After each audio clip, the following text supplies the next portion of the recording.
జయ శుభకర వినాయక శ్రీకాణి భాగవర సిద్ధి వినాయక.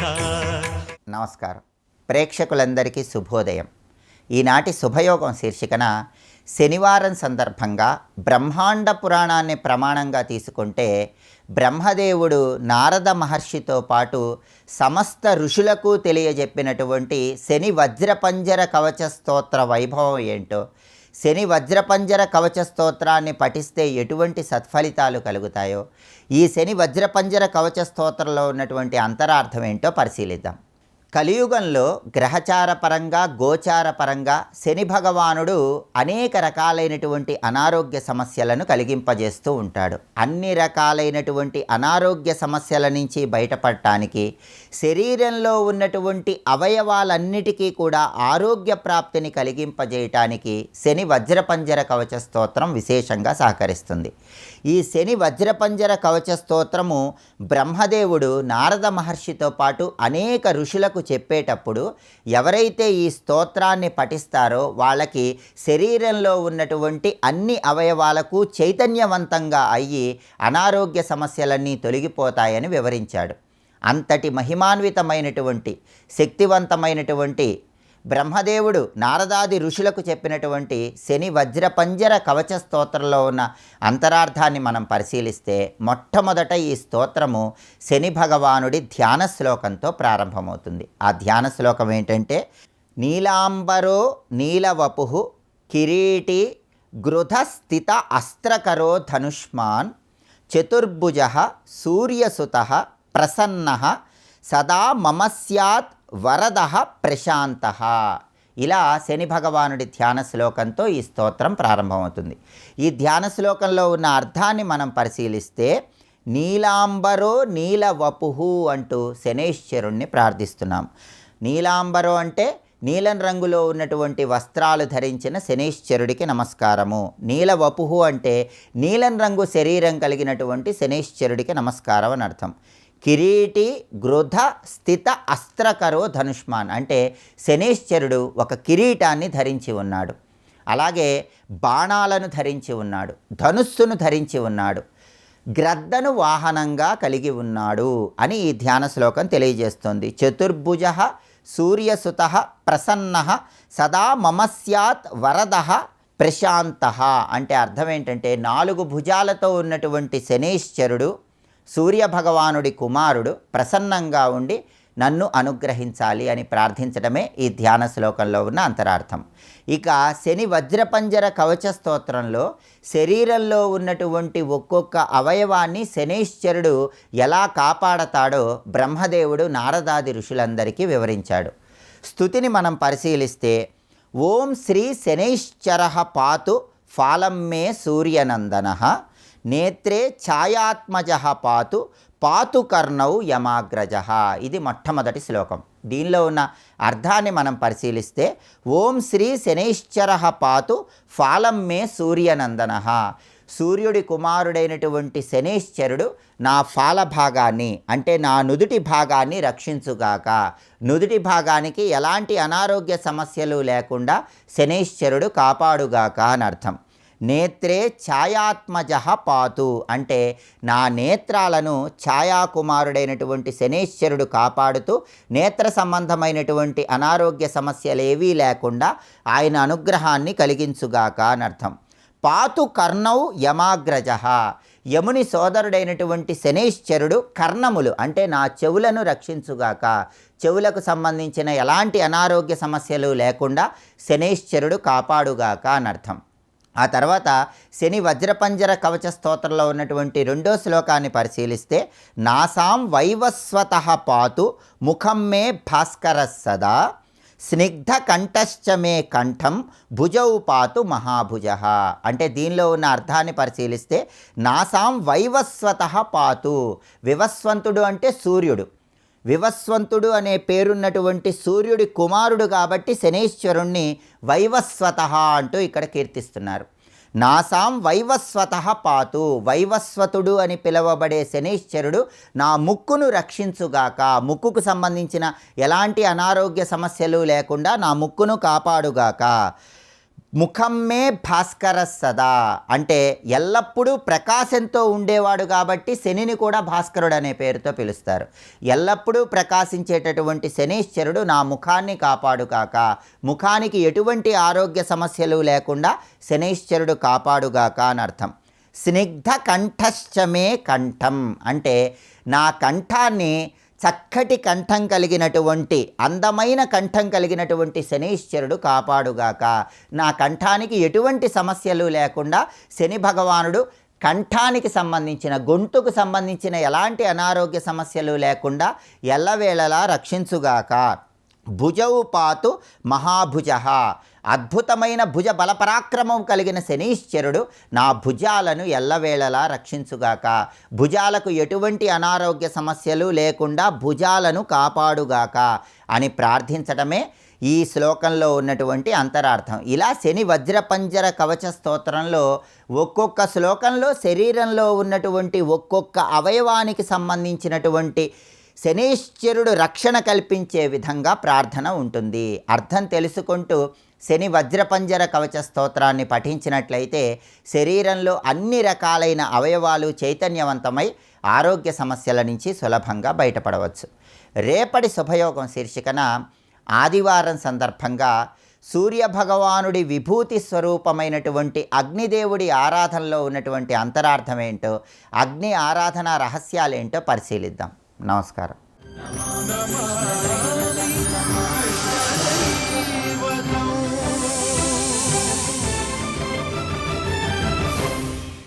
గర్భంగా ఎలా వస్తుంది ఆ తల్లి? పరాశక్తిని భరించగలిగే గర్భం ఎవరికి చెప్పు? ఆమె స్వయంభూగా రాబోతున్నది.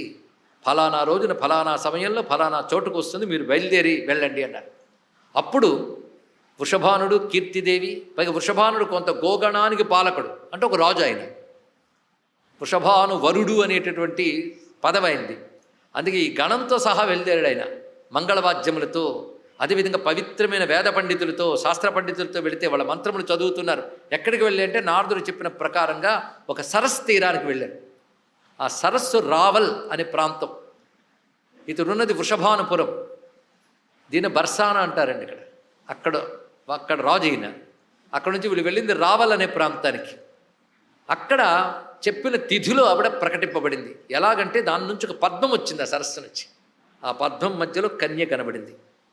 వెంటనే వీళ్ళు స్తోత్రాదులు చేసి ఆ కన్యను తీసుకువచ్చారు, పెంచారు. అది ఈ విధంగా సుచంద్రుడికి, కళావతికి తర్వాతి జన్మలో వృషభానుడు, కీర్తిదేవికి రాధాదేవి లభించింది. జనక మహీపతికి సీతమ్మ వలనే. అది తెలుసుకోవాల్సింది. ఎప్పుడు లభించింది, ఎలా వచ్చిందో ఇక్కడ చెప్తున్నారు. ఇక్కడ ఘనావృతే వ్యోమ్ని దినస్య మధ్యే. ఆయన అర్ధరాత్రి పుడితే ఈ తల్లి దివసార్థంలో కలిగింది, అంటే దిన మధ్యంలో పుట్టింది. ఇక్కడ మధ్యాహ్న కాలంలో, అంటే దినస్య మధ్యే. కానీ మధ్యాహ్న కాలం పుట్టింది, కానీ మబ్బులకు గమ్మిస్తుంది ఆకాశం అంతా కూడా. అంటే ఈవిడ వర్ష ఋతువులోనే పుట్టింది. ఘనావృతే వ్యోమ్ని దినస్య మధ్యే భాద్రేసితే నాగతిథౌ చ సోమే అవాకిరం దేవగణా స్ఫురద్భిస్తన్మందిరే నందన జై ప్రసూనై. ఎప్పుడు పుట్టిందో, ఎలా పుట్టిందో మొత్తం లెక్క చెప్తున్నారండి ఇక్కడ. ఇద్దరు భాద్రపద మాసంలోనే పుట్టారు. కృష్ణుడు భాద్రపద బహుళం, అంటే శ్రావణ బహుళం కదా. ఇవిడ భాద్రపద శుద్ధ అష్టమి నాడు పుట్టింది ఈ తల్లి. భాద్రపద శుద్ధ అష్టమి అంటే చాంద్రమానం ప్రకారం కూడా భాద్రపద శుద్ధ అష్టమి. నేను గుర్తుందా, పూర్ణిమ నుంచి పూర్ణిమ వరకు బార్హస్పత్యమానంలో నెల. కాబట్టి శ్రావణ బహుళ పాడ్యము నుంచి భాద్రపద పూర్ణిమ వరకు వాళ్ళకి భాద్రపద మాసం అనే వ్యవహారం వాళ్ళకి ఇక్కడ. అందుకే ఇప్పుడు భాద్రపద శుద్ధ అష్టమి. భాద్రపద శుద్ధ అష్టమి చాంద్రమానం ప్రకారంగా కూడా భాద్రపద శుద్ధ అష్టమి. అదే నాగతిథో అన్నారు. నాగ అంటే 8 అని అర్థం. వసు, నాగ 8ని తెలియజేస్తాయి. ఈ విధంగా చెప్పడం మనం మునిపే చెప్పుకున్నాం. వేద నాగ సంఖ్య అన్నారు. వేద అంటే 4, నాగ అంటే 8. ఈ రెండు పక్కన పెడితే 84 కురుసులు అని చెప్పినప్పుడు చెప్పారు ఇక్కడ. బిందుత్రికోణ వసుకోణ దశారయుగ్మ వన్వస్త్ర నాగదళ షోడశ పత్రయుక్తం అంటూ శ్రీచక్రం గురించి చెప్పేటప్పుడు నాగదళం అన్నారు, అంటే అష్టదళం అని అర్థం. అదొక చమత్కారం అండి మన శాస్త్రంలో. అంటే మనకు ఒకవైపు 8 అని సంఖ్య చెప్తూనే ఒక జ్ఞానం ఇచ్చేశారు మరొకటి. నాగులు ప్రధానంగా 8 జాతులు కనుక నాగ అంటే 8, వసుకోణ అంటే అష్టకోణం, వసువులు 8 మంది కనుక ఇలా చెప్తూ ఉంటారు. అలాగే కళాస్త్ర అన్నాడు. కళ అంటే 16 దళాల పద్మం అని చెప్పినప్పుడు ఇది పురాణ భాష. అలాగే ఇక్కడ నాగతిథవు అంటే అష్టమి నాడు అని అర్థం. ఇక్కడ భాద్రే సితే శుక్లపక్ష భాద్ర మాసంలో సోమే సోమవారం, కృష్ణ పరమాత్మ బుధవారం వచ్చాడు, ఇప్పుడు సోమవారం వచ్చింది. ఏదో రహస్యం ఉందండి. దీనికి కొంచెం మన జ్యోతిష్ శాస్త్రం, మన ఇతర శాస్త్రములు సహాయం తీసుకుంటే సోమవారం సంపత్కరి అని లక్ష్మీ ప్రధానం. ఇది ఒక రహస్యం. సోమవారం లక్ష్మీ ప్రధానమైనది చెప్పింది శాస్త్రం. అలాగే బుధవారం విష్ణు ప్రధానం. అందుకే ఆయన అప్పుడు వచ్చాడు బుధవారం నాడు, ఇప్పుడు సోమవారం వచ్చింది. ఇందులో కూడా ఏదో అందం ఉంది ఇక్కడ. అందుకే సోమే. ఆ సమయంలో దేవగణములు పుష్పవాన కురిపిస్తూ ఉండగా ఆ తల్లి ఆవిర్భవించింది. అలాంటి తల్లిని తీసుకుని ఆ తిథి ప్రకారంగా ఇంటికి తీసుకొచ్చి వాళ్ళు ఉత్సవం చేస్తున్నారు. ఆ వచ్చినప్పుడే ఆ తల్లి ఎలా ఉన్నదో వర్ణిస్తున్నారు ఇక్కడ. రాధావతారేణ తదా బభూవు నజ్యోమలాంభాశ్చ దిశ ప్రసేదు వవుశ్చ వాత అరవింద రాగై సుశీతల సుందర మందయానా. రాధాదేవి ఆవిర్భవించినటువంటి సమయంలో ఒక్కసారిగా దిక్కులు ప్రసన్నములయ్యాయి. ఆకాశము ప్రశాంతముగా ఉన్నది. వాయువులు చక్కగా వీస్తూ ఉన్నాయి. వికసించిన పద్మములు మొదలైన వాటి సుగంధములను తీసుకువచ్చి గాలులు వీస్తూ ఉన్నాయి. సుతాం ఆవిడ ఎలా ఉన్నదంటే శరచంద్ర శతాభిరామాం దృష్ట్వాత కీర్తిర్ముదమాప గోపి శుభం విధాయాసు దదౌ ద్విజేభ్యో ద్విలక్షమానందకరంగవాంచ. ఆ తల్లి శరచంద్ర శతాభిరామ, 100 కొలది శరత్కాలపు పూర్ణచంద్రుడు ఒక దగ్గర ఉంటే అలా ఉంటుంది, అలా ఉందిట. తెల్లని తేట కాంతులతో ప్రసన్న జ్యుతులతో ఆ తల్లి ఉన్నది. పైగా ఆ తల్లి కనిపించడం అంటే సామాన్యం కాదు. యద్దర్శనం దేవవరైస్సు దుర్లభం యజ్ఞైరవాప్తంచ నజన్మ కోటిభి సవిగ్రహాం తాం వృషభాను మందిరే లక్ష్యంతి లోకా లలనా ప్రళాలనై. ఎవరి యొక్క దర్శనము దేవతలకు కూడా సాధ్యం కాదు. కోట్ల కొలది యజ్ఞములు చేసినా, కోట్ల కొలది జన్మలెత్తినా ఏ తల్లిని చూడలేమో ఆ తల్లి ఒక ఆకృతి ధరించి వృషభాను మందిరంలో శిశువుగా లాలింపబడుతోందంటే వారి భాగ్యం ఏమని చెప్పేది ఇక్కడ. ప్రేంఖే ప్రేంఖే ఖచిద్రత్న మయూఖ పూర్ణే సువర్ణయుక్తే కృతచందనాంగే ఆందోళితాసా వవృధే సఖీ జనై దినే దినే చంద్ర కళేవ భాభి. రాధాదేవిని ఉయ్యాలలో వేసి సఖీజనములు కొడుచుకుంటున్నారు. సఖీజనములు అంటే అర్థం ఏంటంటే ఆమెకి గోలోకంలో ఉన్న సఖీజనములు ఇక్కడ గోపికలుగా వచ్చి సేవ చేసుకుంటున్నారు. అలాగే రాధాదేవిని ఉయ్యాలలో వేసి వాళ్ళు చక్కగా సేవిస్తున్నారు. అయితే ఇక్కడ చెప్పనిది మరొక చోట చెప్పిన వృత్తాంతమే మళ్ళీ రాధాదేవి వృత్తాంతం ఇక్కడ తెచ్చుకొస్తున్నాం. రాధాదేవి జన్మించినది మొదలు కనులు తెరవలేదు. ఇక్కడ అది ఆశ్చర్యకరమైన అంశం. ఇక్కడ కనులు తెరవలేదు. ఏమిటయ్యా అందరూ బెంగపట్టుకుంది. కనులు తెరవాలి కదా. ముఖం చూస్తే కళగా ఉంది, శరీరం అంతా తేజస్సున్నది, అమ్మవారని తెలుస్తూనే ఉన్నది, కానీ కళ్ళు తెరవలేదు.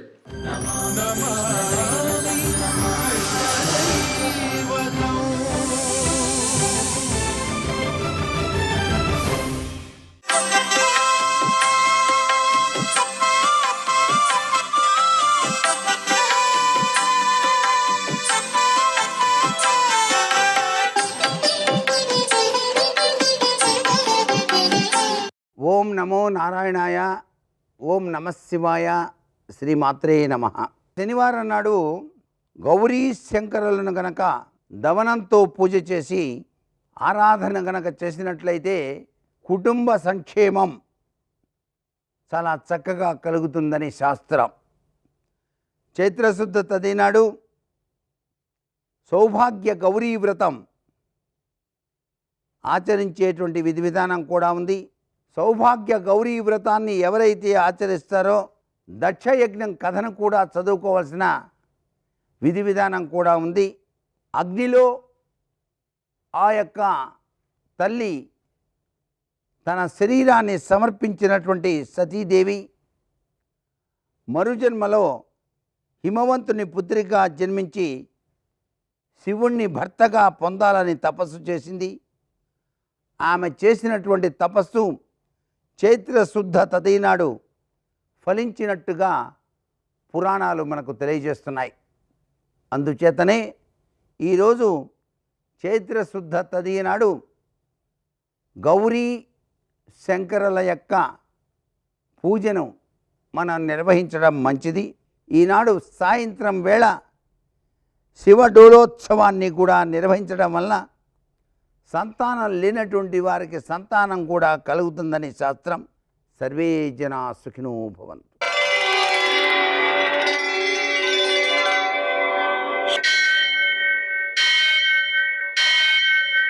సహస్రశీరుషం దేవం విశ్వాక్షం విశ్వశంభువం విశ్వం నారాయణం దేవమక్షరం పరమం పదం విశ్వతః పరమాం నిత్యం విశ్వం నారాయణగుం హరిం విశ్వమేవేదం పురుషస్తద్విశ్వముపజీవతి పతిం విశ్వస్యాత్మేశ్వరం శాశ్వతం శివమచ్యుతం నారాయణం మహాజ్ఞేయం విశ్వాత్మానం పరాయణం. సూర్యశౌర్యమథేందురింద్ర పదవీ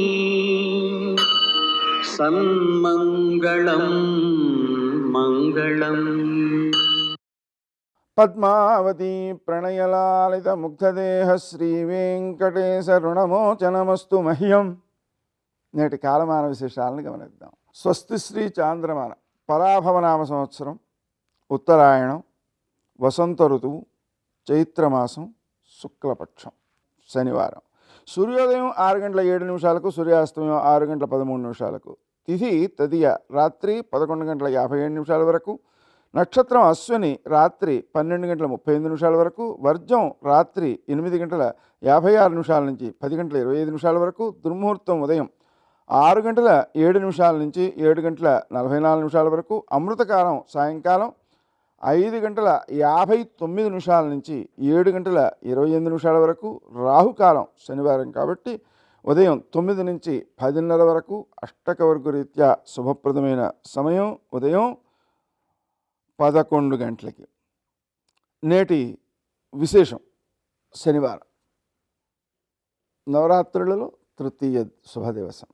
నవరాత్రుల సందర్భంగా మనం చేసేటువంటి ఆరాధన విశేషమైన సత్ఫలితాలను అందజేస్తుంది. రామునికి ఈ విధంగా 9 రోజులు పూజ చేసి చివరిలో పట్టాభిషేకం చేయడం ద్వారా రామరాజ్యం వెలసిల్లుతుంది సమాజం అంతా. అలాగే శనివారం కాబట్టి సూర్యోదయానికి ముందే నిద్ర లేవాలి. ఎందువలన? సూర్యోదయంతో దుర్ముహూర్తం ప్రారంభమవుతుంది కాబట్టి దుర్ముహూర్తంలో లేవటం వలన మంచి జరగదు కాబట్టి ముందుగా లేవాలి. తర్వాత మనం 1.5 కేజీ నువ్వుల నూనెతో అభిషేకం చేయడం, శివునకు 1/2 కేజీ నల్ల నువ్వులతో పూజ చేయడం, ఈ నువ్వులు ఆవులకు పెట్టడం, ఆ నూనెలో పసుపు కలిపి ఆవులకు ఒళ్ళంతా రాయడం విశేషమైన సత్ఫలితాలను అందజేస్తుంది, గ్రహదోషాలను నివారిస్తుంది. అలాగే వెంకటేశ్వర దీపారాధన, హనుమంతునికి ఆకుపూజ చేయడం, అలాగే హనుమాన్ చాలీస పారాయణ చేయడం, 21 ప్రదక్షిణాలు చేయడం, అప్పాలు నివేదన చేయడం మొదలైనవన్నీ కూడా సకల గ్రహ దోషాలను నివారించి వ్యక్తిని ఉత్తేజితం చేస్తాయి. నేటి ఆణిముత్యాలు.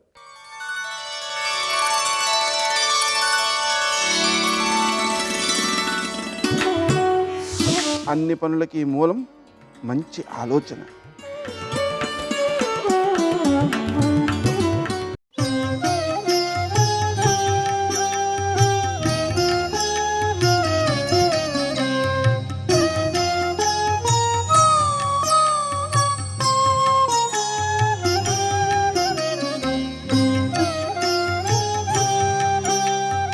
ఎక్కడ ఏది చెయ్యాలో అదే చెయ్యాలి. ఎక్కడ పడితే అక్కడ ఏ చప్పుడు పడితే ఆ చప్పుడు చేయడం, ఎక్కడ పడితే అక్కడ ఎలా అంటే అలా ప్రవర్తించడం, అసలు వాళ్ళకి ఆ యోగ్యత లేనివాళ్ళు అని గుర్తు. కనుక దోస్తట సంస్పాలనమాచరించి ఆయన 2 భుజాలు కొట్టుకున్నాడు. అంటే హేళగా లీల చేస్తాను, నీ శక్తిని నేనేం పట్టించుకునేవాడిని కాను, ఇంతమందిని భయపెట్టేవేమో నువ్వు నన్ను భయపెట్టగలిగిన వాడివి కావు. ఇది చెప్పడానికి దోస్తట సంస్పాలనమాచరించి చరణద్వంద్వంబు గీలించి, అబ్బో ఏమి పదాలు పడతాయో. పోతనగారికి మహానుభావుడు, సరస్వతి స్వాధీనుడు, శారదానుగ్రహం పొందిన మహానుభావుడు.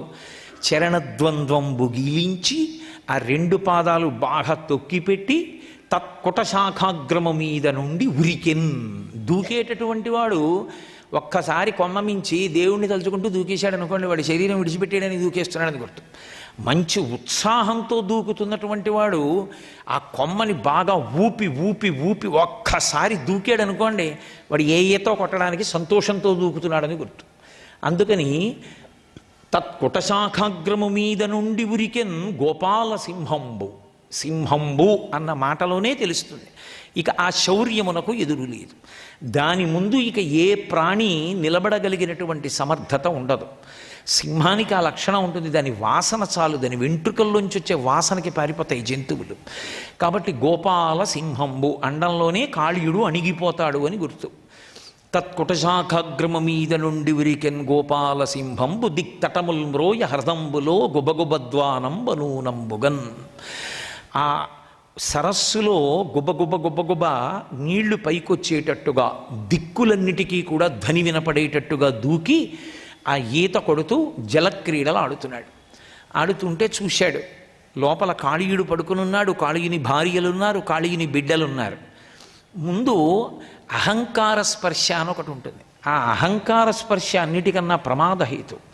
వచ్చిన వాళ్ళు ఎవరు అని అడగడం వేరు, ఎందుకు వచ్చాడు, ఎందుకు దూకాడు అని కనుక్కోవడం వేరు, నేనుండగా ఎలా దూకాడు అండం వేరు. అదే అహంకారం. రావణాసురుడు మాట్లాడినా అలాగే ఉంటుంది రామాయణంలో.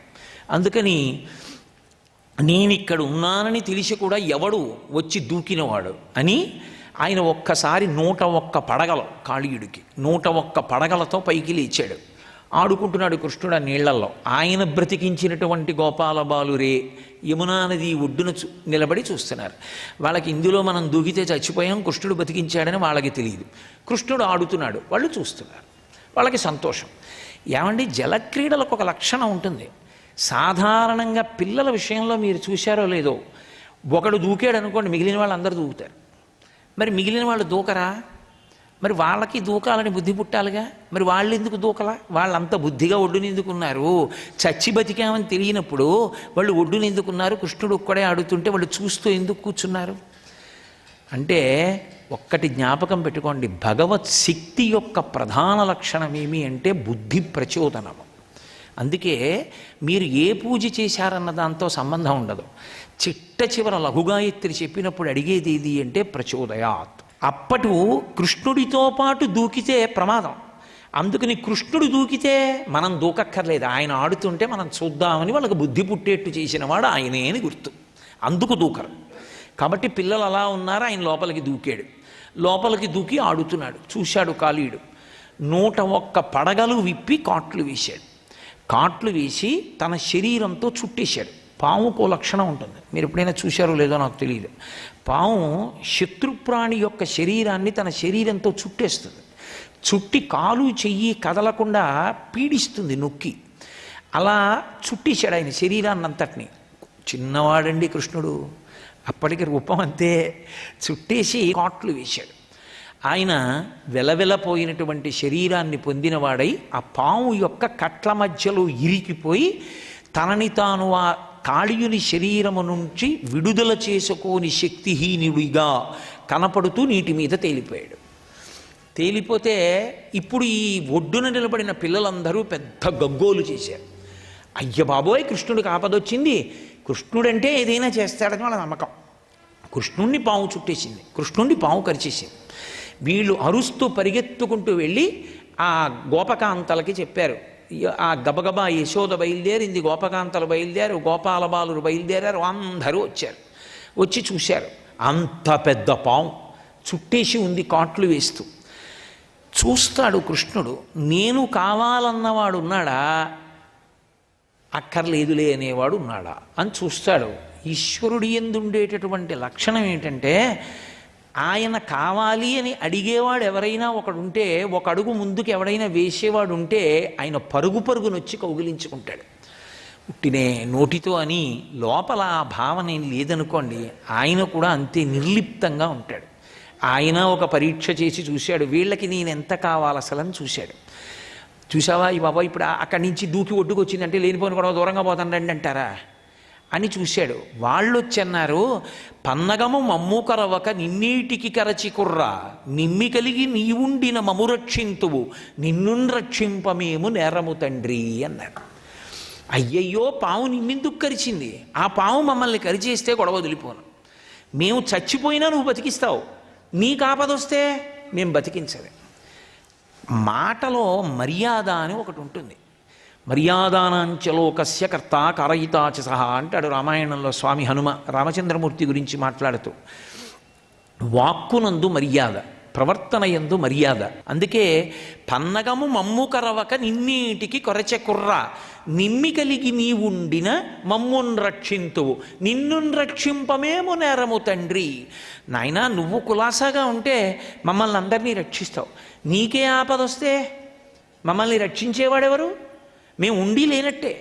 అందుకని నీకు ఆపదొచ్చి నువ్వు పావు చేత గ్రసింపబడుతుంటే మేమిలా చూస్తూ ఊరుకుని, నువ్వు పావు చేత గ్రసింపబడిన తరువాత మేము ఇంటికి వెళ్ళలేము, మాకు అక్కర్లేదు ఈ శరీరాలు, నువ్వు లేకుండా మేము బ్రతకం, కాబట్టి మేము కూడా శరీరాలు వదిలేస్తామని వాళ్ళు ఇప్పుడు దిగుతున్నారు. అంటే వాళ్ళకి పూనిక, కృష్ణుడు కావాలన్న పూనిక ఏమిటో చూశాడు ఆయన. నిమ్మి కలిగి నీవుండిన మము రక్షింతువు నిన్ను రక్షింపమేము నెరము తండ్రి.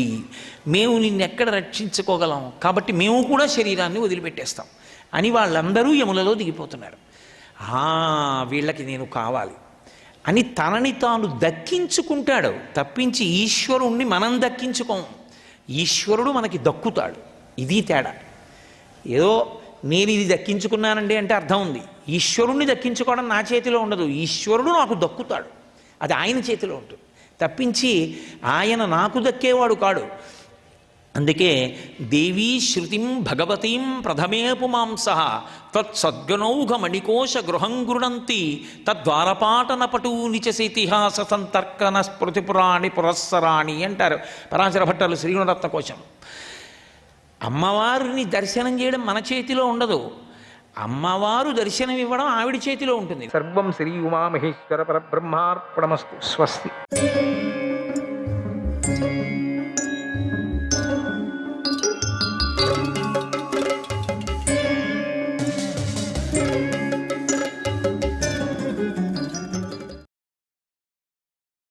దృష్టద్యుమ్నుడు ద్రౌపదిని తీసుకొని ముందుగా వస్తున్నాడు. దృష్టద్యుమ్నుడు ద్రౌపదిని తీసుకొని వస్తున్నాడు.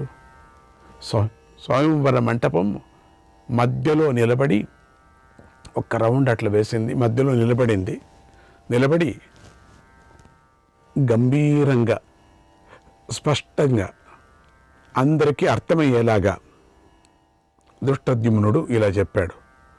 ఓ మహారాజులారా, నేను చెప్పేది వినండి.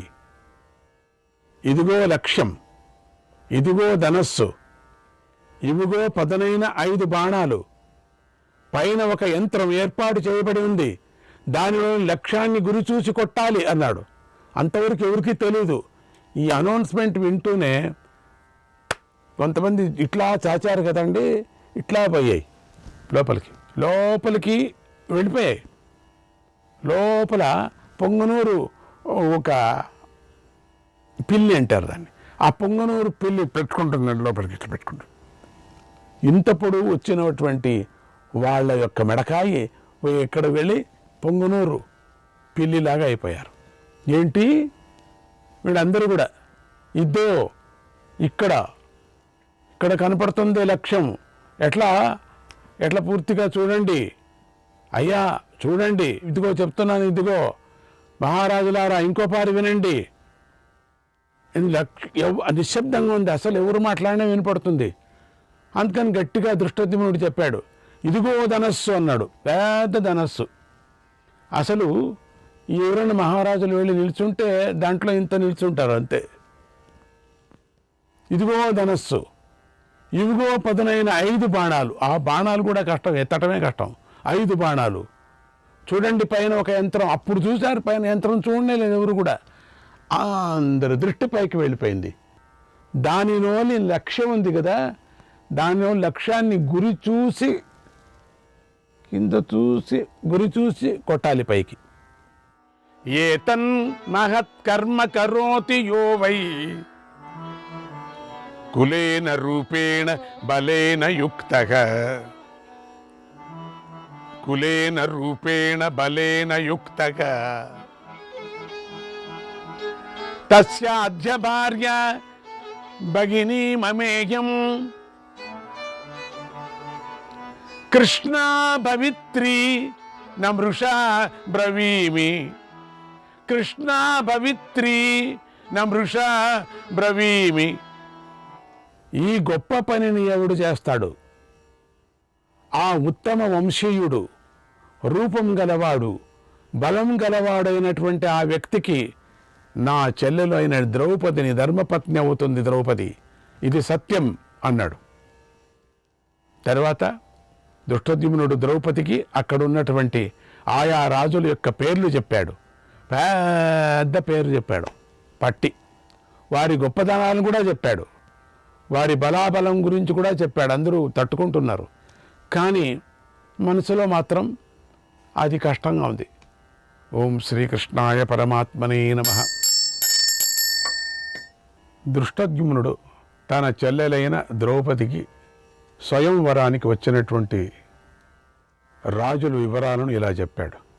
ద్రౌపదికి చెప్తున్నాడు ధృష్టద్యుమ్నుడు, సోదరి ఇటు చూడు, దుర్యోధనుడు వచ్చాడు, దుర్విహషుడు వచ్చాడు, దుర్ముఖుడు వచ్చాడు, దుష్ప్రదర్శనుడు వచ్చాడు, వివంశతి వచ్చాడు, వికర్ణుడు వచ్చాడు, సహుడు వచ్చాడు, దుశ్శాసనుడు వచ్చాడు, యుయుత్సు వచ్చాడు, వాయువేగుడు వచ్చాడు, భీమవేగరవుడు వచ్చాడు, ఉగ్రాయుధుడు వచ్చాడు, బలాకి వచ్చాడు, కరకాయు వచ్చాడు, విరోచనుడు వచ్చాడు, కుండకుడు వచ్చాడు, అయ్యో వాడు వచ్చాడా, చిత్రసేనుడు వచ్చాడు, సువర్చుడు వచ్చాడు, కనకధ్వజుడు వచ్చాడు, నందకుడు వచ్చాడు, బాహుశాలి వచ్చాడు.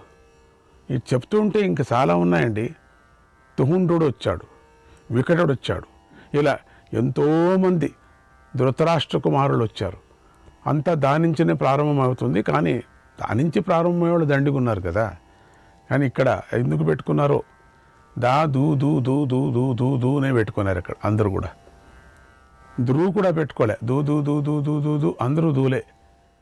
వీరందరూ కర్ణుడితో కలిసి వచ్చారు. వీళ్ళంతా ఒక పెద్ద గ్రూపుగా వచ్చారు. చూసావా, అదో అక్కడ కూర్చున్నాడే వాడే కర్ణుడు అని అందరినీ చూపిస్తున్నాడు.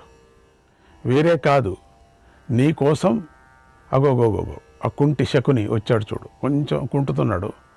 అటు సర్దుకొని కూర్చుంటున్నాడు. ఇంకా సరిగ్గా సీటు దొరకలేదు వాడికి. వృషకుడు వచ్చాడు, బృహద్బలుడు వచ్చాడు, అశ్వత్థామ వచ్చాడు. ఆయన ఎందుకు వచ్చాడో తెలియదు, ఆయన వచ్చాడు.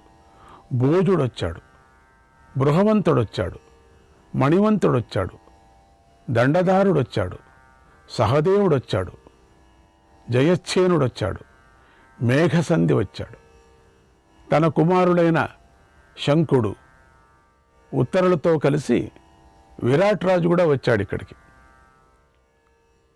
వార్ధక్షేమి, సుశర్మ, సేనాబిందు వచ్చాడు.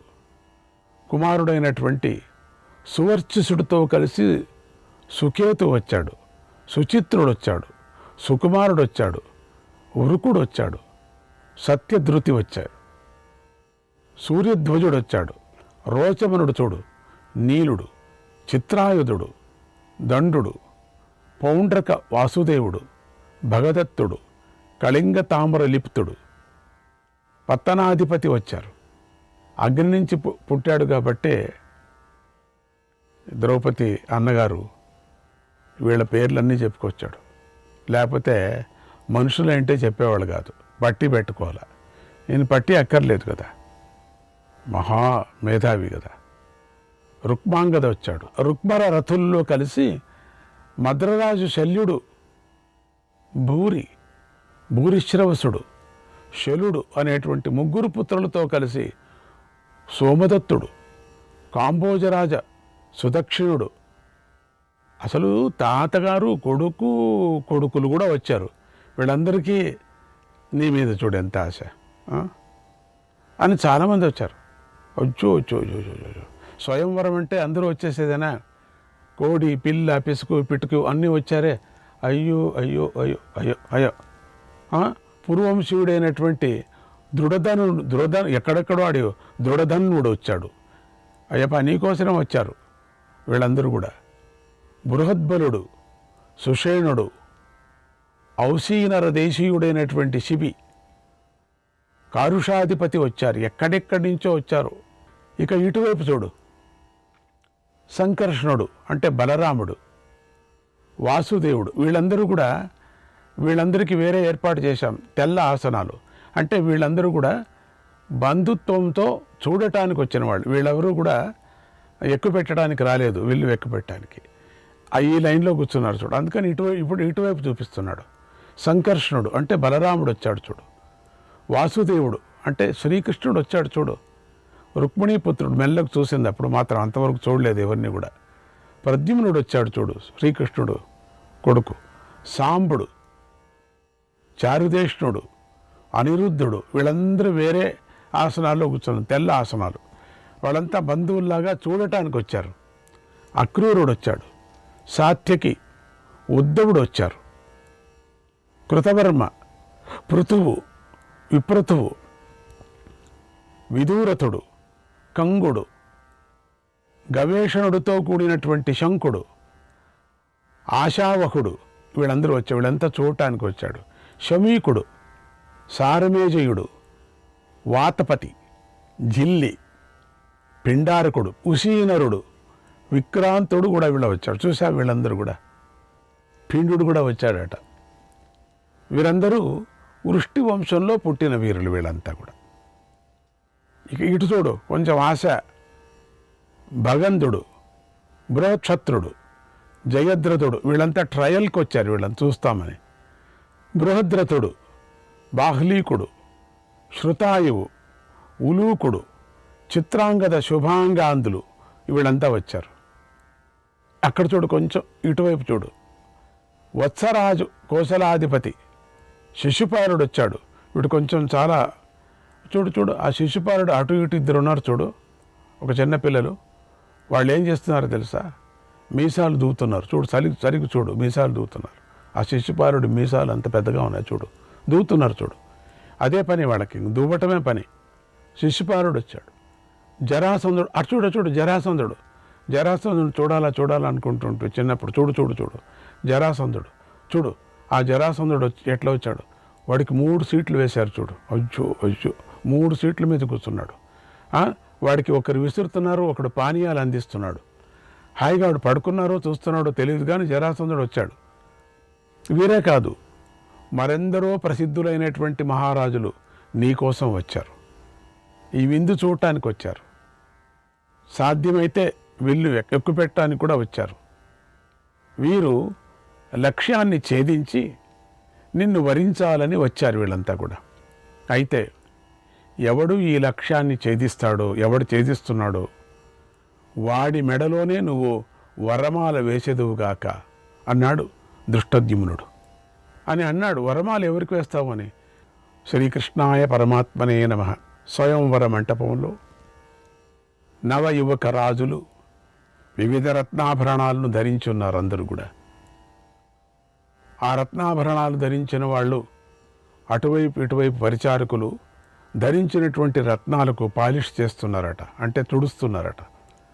ఒకరికి విసురుతున్నారు, ఒకరికి తుడుస్తున్నారు, ఒకరు మీసాలు దూతున్నారు, ఒకరి కిరీటాన్ని పాలిష్ చేస్తున్నారట, రత్నాలన్నట. అంటే వాళ్ళ ఏదో చూపించుకుంటున్నారు. ఒకరితో ఒకరు పోటీ పడుతూ టీవీగా ఆసనాల్లో కూర్చున్నారు. అటు ఇటు తిరుగుతూ ఆసనాలు చాలా టీవీగా కూర్చున్నారు. తమ అస్త్రబలాన్ని అప్పుడప్పుడు చూపించుకుంటూ, అప్పుడప్పుడు చేతినంతా ఇట్లా అనుకుంటూ, చేతినంతా పైకంతా ఎత్తి ఓపారి చూపించుకుంటూ, తలకాయను ఓపారి పైకి చూపించుకుంటూ, మీసాలు ఓపారి దూవుకుంటూ, మధ్యలో అటు ఇటు ఆవడించుకుంటూ, అక్కడ అద్దం పెట్టుకొని అద్దంతో మళ్ళీ ఓపారి మేకప్ చేసుకుంటూ చాలా చిత్రంగా కూర్చున్నారు అంతా మహారాజులు. అందరూ వేచుకున్నారు ఎప్పుడు ఏమవుతుందో అని. వాళ్ళంతా ఊహించుకొని మురిసిపోతున్నారు. నాకు కలలో కనపడింది, నాకే ఈవిడ తెలుసా అని పక్కకు చెప్పుకుంటున్నారు.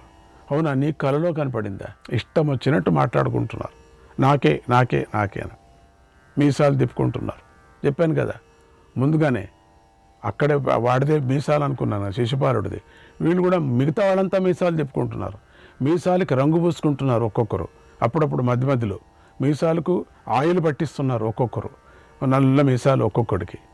ఆయుధాలను చూసుకుంటూ ఒక్కొక్కడు ఆయుధాలు చూసుకొని ముద్దు పెట్టుకుంటున్నారట. ఆ కత్తి చూసుకోవటం, ముద్దు పెట్టుకోవటం, ఆ విల్లు వాహనం తెచ్చుకున్నారు, దాన్ని చూసుకోవటం, ముద్దు పెట్టుకోవటం, అట్లా ఇట్లా తిప్పుకోవటం. 2 గదలు తెచ్చుకున్నారు, చిన్న చిన్న గదలు అందరూ కూడా. ఆ గదలంతా ఒకపారి ఇట్లా అనుకోవటం, దాన్ని మురిసిపోవటం, దాన్ని పైకి ఎత్తడం, కిందికి అనటం, ఇట్లా పైకి ఎత్తేయటం, ఇట్లా చూసుకుంటూ దాన్ని పట్టుకోవటం, ఇట్లా అంటే రకరకాల విధమైనటువంటి కోతి చేష్టలు చేస్తూ కూర్చున్నారు అందరూ కూడా. ఒక గంభీరంగా ఎవడూ కూర్చోలేదు. అంత రూపం, బలం, కులం, శీలం, ధనం, యౌవనం మొదలైన దర్పాలతో ఉన్మత్తులై ఉన్నారు. మంచు కొండల్లో మదపు టేనుగులు నడిచినట్లుగా నడిచారు కొంతమంది. అప్పుడప్పుడు లేయటం, అటు నుంచి ఇటుకు నడచటం, ఆ లైన్ నుంచి ఈ లైన్ దాటటం, పెద్దగా అడుగులు పెట్టడం. వాళ్ళు వస్తున్నారంటే తక్షణం వాళ్ళు కూర్చున్న వాళ్ళంతా కాళ్ళంతా పైకి పెట్టుకోవటం, ఇవన్నీ చూపిస్తున్నారు. చిత్రంగా అటు నుంచి ఇటు ఎవరు చెప్పేవాళ్ళు లేరు. ఎవరైనా వాలంటీర్స్ ఉంటే కొట్టి పారేస్తారు. అందుకని ఎవరు భయం అందరికీ కూడా. ఆ మీసాలు అప్పుడప్పుడు తిప్పుకుంటూ, గట్టిగా చూపించుకుంటూ, గర్వంగా నడుచుకుంటూ రావటం, మళ్ళీ వాళ్ళ సీట్లో వెళ్ళి కూర్చోవటం. ఒకరినొకరు ఈర్ష్యతో చూసుకున్నారు. ఒకరికొకరు అట్లా గుమిగుమిని జగజగజగా అని చూసుకుంటున్నాడు. మన్మథుడికి వసులై విర్రవీగిపోయారు కొంతమంది. ద్రౌపది నాదే అంటూ ఒక్కొక్కసారి తమ ఆసనాల మీద నుండి పైకి లేస్తున్నారు, కింద పడుతున్నారు. ద్రౌపది నాదే అని ద్రౌపదిని గెలుచుకోవాలని కోరుకుంటూ స్వయంవర సభలో కలిశారు. వీళ్ళంతా కూడా ఒకరికొకరు కలిశారు, చేతులంతా ఒకరికొకరు కలుపుకున్నారు. ఏమయ్యా నీకు తెలుసు కదా ద్రౌపది నాకే అని. నీకేం తెలుసు? నాకు అక్కడక్కడే చిన్న చిన్న గుద్దులాట్లు జరిగాయి. నాకే అని చెప్పి అక్కడ పార్వతీదేవి వివాహ సమయంలో కలిసినటువంటి దేవతల్లాగా అక్కడి రాజులు శోభించారు. అంత అద్భుతంగా కొంతమంది గంభీరంగా కూర్చున్నారు, చాలా గంభీరంగా. అంటే నాకు తప్పితే ఇంకెవరు కనుక మనసుల్లో ద్రౌపదినే భావిస్తూ మన్మథుడి వలలో పడి పీడించబడ్డారు కొంతమంది. అబ్బా, ద్రౌపదిని ఎప్పుడు తీసుకుపోతానో. అక్కడికి వచ్చినటువంటి రాజులు పూర్వం వాళ్ళందరూ గాఢమిత్రులే అయినా ఆ సమయంలో మాత్రం బద్ధశత్రువులే ఒకరినొకరు తిట్టుకుంటున్నారు. నీ మూతి అంటే నీ మూతి, నీ మీసమే నా మీసమే బాగుంది చూడు, నీ ఆయుధమే నా ఆయుధం, తిట్టుకుంటున్నారు. వీళ్ళంతా మిత్రులే, అంతా మధ్యలో కొట్టుకుంటున్నారు. ఎవరు ఏదో మాట్లాడుకుంటున్నారంటే తిట్టుకోవటం ఒకరికొకరు. ఇక ఒకరికొకరు తిట్టుకోవటమే కాక మధ్యలో ఉండేది ఒక్కొక్క రత్నాన్ని తీసి విసిరేయటం, వాడి మీద వీడు, వీడి మీద వీడు, కీచులాటలు. అంతలో అక్కడికి విమానాలు ఎక్కి రుద్రులు, ఆదిత్యులు, వసువులు, అశ్వినీ దేవతలు, సాధ్యులు, మరుత్తులు, యముడు, కుబేరుడు మొదలైన దేవతలు కూడా వచ్చారు. పైన నిల్చున్నారు అందరూ కూడా. వారు తమ తమ విమానాల్లో అక్కడక్కడే ఉన్నారు, కిందికి దిగటానికి లేదు ఇక్కడ. అక్కడ సరి అయినటువంటి హెలిప్యాడ్ చేయలేదు వాళ్ళు, అది అనుకోలేదు. పైన అంతా చూస్తున్నారు, అంతా నిల్చొని. అంతేకాకుండా ఈ ఒక సైడు దైత్యులు, సుపర్ణులు, ఉరగులు, దేవర్షులు, గుహ్యకులు, చారణులు, విశ్వావసు, నారదుడు, పర్వతుడు, అప్సరతులతో కలిసి గంధర్వులు అక్కడికి వాళ్ళు కూడా వచ్చి చూస్తున్నారు.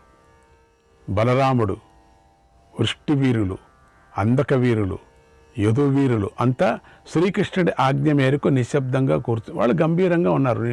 కృష్ణుడు యొక్క గ్రూప్ అంతా ఒకటి చెప్పాం కదా, వాళ్ళు చూడటానికి వచ్చారు. వాళ్ళు చాలా ఎంత గంభీరంగా ఉన్నారంటే అంత కృష్ణుడు ఆజ్ఞ కన్ను సన్నతోనే అందరూ నిశ్శబ్దం, ఎవరు ఏ విధమైన చేష్టలు లేకుండా కూర్చున్నారు. వారంతా ఇల్లు ఎక్కువ పెట్టాలని ఎవరు అనుకోలేదు. దానికి రాలేదని ముందుగానే చెప్పాను కదా, వాళ్ళందరూ వేరే ఆసనాల్లో కూర్చున్నారు. వాళ్ళంతా అనుకోలేదు. అసలు ద్రౌపదిని ఎవరికి కావాలా? ద్రౌపది వాళ్ళకి అక్కనో అత్తనో ఎవరో అవుతుంది. అందుకని ఎవరు కూడా దానికి ఆ సగాలికి వెళ్ళే వాళ్ళందరూ చూస్తున్నారు. చూడటానికి వేరే విధంగా కృష్ణుడు యొక్క కుతంత్రం, కృష్ణుడు యొక్క సంతోషంతో ఎవరినో చూడటానికి వచ్చాడు ఇక్కడ. అది మనకు తెలుసు ఎవరిని చూడటానికి వచ్చాడు కృష్ణుడు అని. ఆయన ఆయా బ్రాహ్మణులు చూడటానికి వచ్చాడు. శ్రీకృష్ణాయ పరమాత్మనే నమః.